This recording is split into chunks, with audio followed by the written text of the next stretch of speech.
আর এবার বীরভূমের কাকরতলা ছবি আপনাদের দেখাবো, যে কাকরতলা কয়েকদিন আগে একইভাবে উত্তপ্ত হয়ে উঠেছিল এবং 10 দিনের মাথায় ফের উত্তপ্ত হলো কাকরতলা।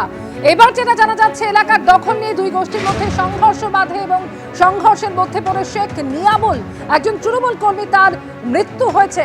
সরাসরি কথা বলবো এই মুহূর্তে ভাস্কর মুখোপাধ্যায় রয়েছেন আমাদের সঙ্গে। ভাস্কর, একইভাবে কাকরতলা উত্তপ্ত হয়ে উঠলো এবার এলাকার দখলকে কেন্দ্র করে এবং শেখ নিয়ামুল তিনি একজন তৃণমূল কর্মী বলে জানা যাচ্ছে।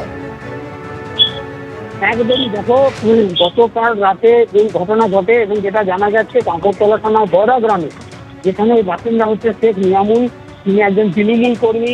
তিনি যখন বাড়ি ফিরছিলেন তখন তাকে ঘিরে ধরে এবং কালো শাকের লোকজন, এবং তারপর তাকে লোহার রড বাঁশ দিয়ে পেটানো হয়, তার কোমর ভেঙে দেওয়া হয়, তার দুটো পা ভেঙে দেওয়া হয়, গুরুতর আহত অবস্থায় তাকে সিভিল হাসপাতালে ভর্তি করা হয়েছিল। কিন্তু গতকাল রাতেই তার অবস্থার অবনতি হলে তাকে দুর্গাপুর নিয়ে যাওয়া হচ্ছিল, সেই রাস্তাতেই সে মারা যায়। এবং এই ঘটনাতেই স্বাভাবিকভাবে নিরাপত্তা নিয়ে এখানে প্রশ্ন উঠছে, কারণ 10 দিন আগে এই কাকরতলা থানাতেই বালির বকরা নিয়ে তৃণমূলের দুই গোষ্ঠীর মধ্যে সংঘর্ষ হয়েছিল, ব্যাপক বোমাবাজি হয় এবং দুজন আহত হয়েছিল, তার মধ্যে একজনের পা উড়ে গেছিল। তারপর এই 10 দিনের মাথায় আবার এই সংঘর্ষের ঘটনা, তাতে একজনের মৃত্যু। এবং এই ঘটনায় এলাকায় উত্তেজনা রয়েছে। পুলিশ বাহিনী ঘটনাস্থলে পাঠানো হয়েছে এবং মৃতদেহ সিভিল সদর হাসপাতালে নিয়ে আসা হয়েছে, ময়না তদন্ত হবে, তারপর সেখানে গ্রামে ফেরত যাবে। একইভাবে আমরা যদি দেখি আজ আরেকটি গতকাল রাতে আরেকটি ঘটনা ঘটেছে তৃণমূল গোষ্ঠী সংঘর্ষ, তথা নানুরের বাইতারা গ্রামে। সেখানে তৃণমূলের দুটো গোষ্ঠীর মধ্যে সংঘর্ষ হয়েছে এবং বেশ কয়েকটি চালা ঘরে আগুন লাগানো হয়েছে বলে অভিযোগ। ধন্যবাদ। গ্রহাণুর ধেয়ে আসার খবরে তোলপাড়, এমন কিছু হলে তার বিরুদ্ধে লড়তে তৈরি আমরা, দুশ্চিন্তার কিছু নেই, আশ্বস্ত করলেন নাসার বিজ্ঞানী গৌতম চট্টোপাধ্যায়। খবরে প্রকাশ, শুধু খবরে প্রকাশ নয়, একেবারে গৌতম দার সংস্থা নাসা জানিয়েছে যে একটা গ্রহাণু প্রবল বেগে পৃথিবীর দিকে আসছে এবং যে গতিতে আসছে তাতে 2032 সালের মধ্যে সেটা এই পৃথিবীতে আছড়ে পড়তে পারে। ভয়ের জায়গাটা শুধু এইটা নয়, এর পরের ভয়ের জায়গাটা হচ্ছে সে যে গতিতে আসছে তাতে একটা গোটা শহর ধ্বংস করে দিতে পারে। এখানেও ভয় থামছে না, এর পরের ভয়টা হচ্ছে সেই শহরটা হতে পারে, যে শহরে দাঁড়িয়ে আমরা কথা বলছি এই মুম্বাই, সেই শহরটা হতে পারে যে শহরে সপরিবারে আমি থাকি, গৌতমদার পরিবার থাকে, পশ্চিমবঙ্গের কলকাতা অথবা বাংলাদেশের ঢাকা। আমি বলছি যে একেবারে সরাসরি আপনার কাছে জানতে চাইবো কতটা আশঙ্কার এবং এটা কমব্যাট করার কোনো উপায়, যদি বাতাসের প্রবল ঘর্ষণে ওটা মহাকাশে ধ্বংস না হয়ে যায়, বিজ্ঞানীরা কি ভাবছেন? হ্যাঁ, নিশ্চয়ই, এটা খুব এবং জরুরি প্রশ্ন।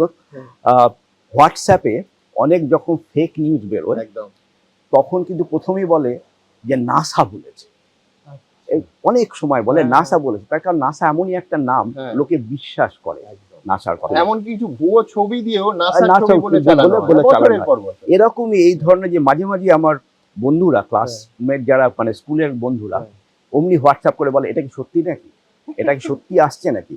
আর বলি যে কিছু কিছু মানে অ্যাস্টেরয়েড আমাদের দিকে আসে, নাসা কিন্তু ট্র্যাক করছে, উই ট্র্যাক দেম।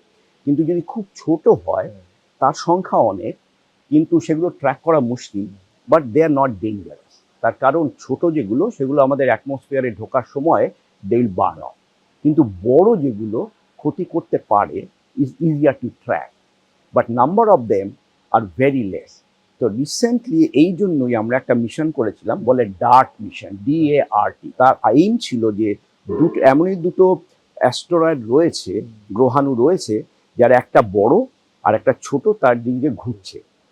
আর আমরা কি করেছি, একটা ছোট একটা স্পেস ক্রাফট তার কাছে পাঠিয়ে we try to hit that, যে ছোটটাকে, যে can we change its direction.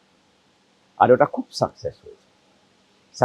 আমরা দেখেছি যে আগে যে ওরা যে পথে ঘুরছিল, এই আঘাত করার পর সেটা চেঞ্জ হয়েছে with a very small satellite দিয়ে।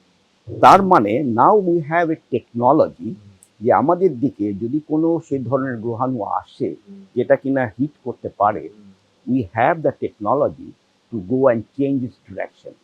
তার চেঞ্জ যদি একটু মানে 0.1 ডিগ্রিও চেঞ্জ করতে পারি, ইট উইল মিস আস।